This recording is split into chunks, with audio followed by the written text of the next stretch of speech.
Yoksa DART'a isabet etti mi oldu? Hidrolik mene yakışır DART bu mu yani? DART mı?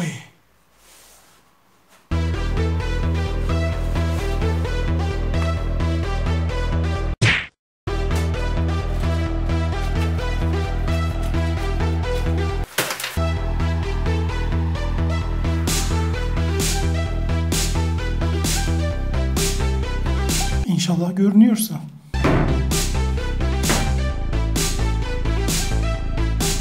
Hadi boya yapalım.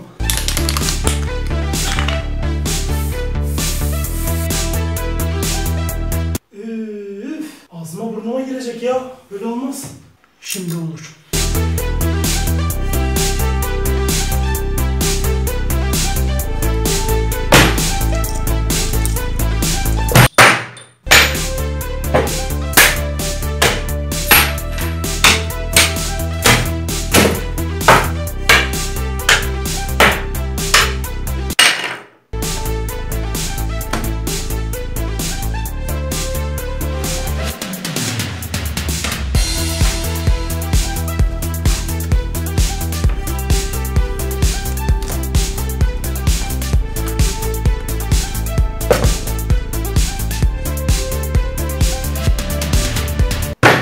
Oğulcan Çankaya, İdil Can ve Ali Alpsoy.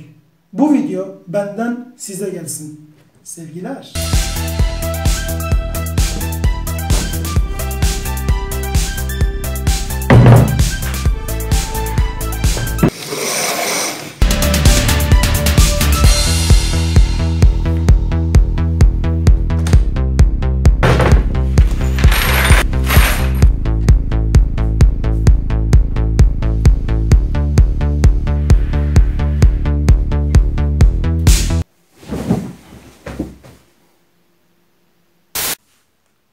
Gayet iyi.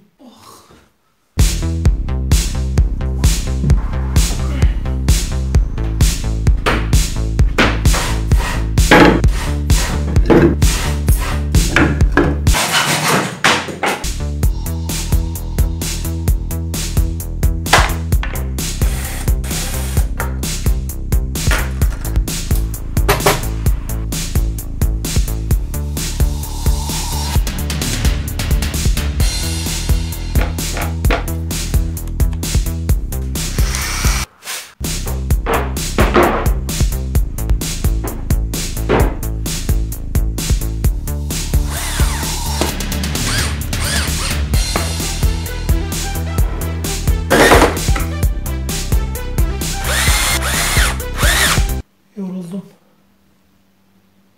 Neyse.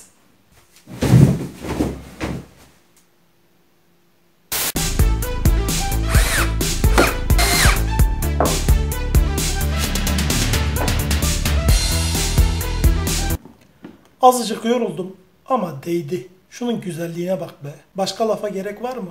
Şunun güzelliğine bak. Ah.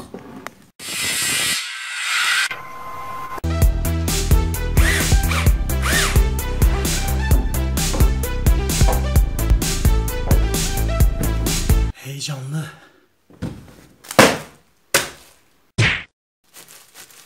Yumuşak. Bayağı yumuşak.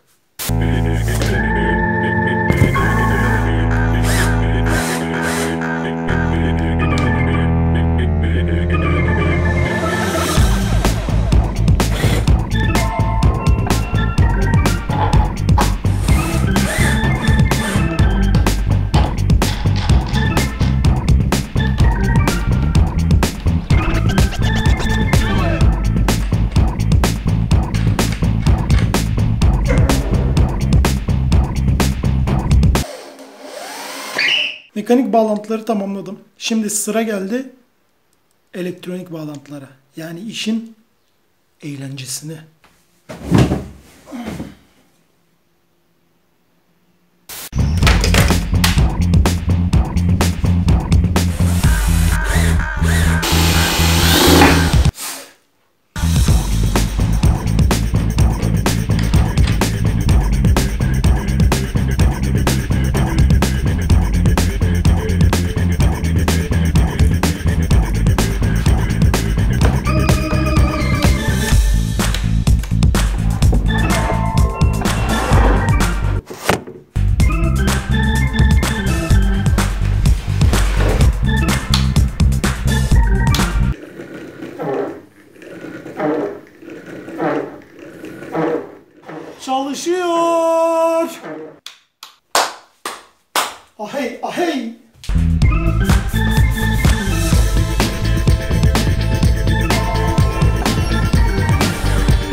Bakalım atabilecek miyim? Bunu öğrenmenin tek bir yolu var. Sonraki bölümü izlemek.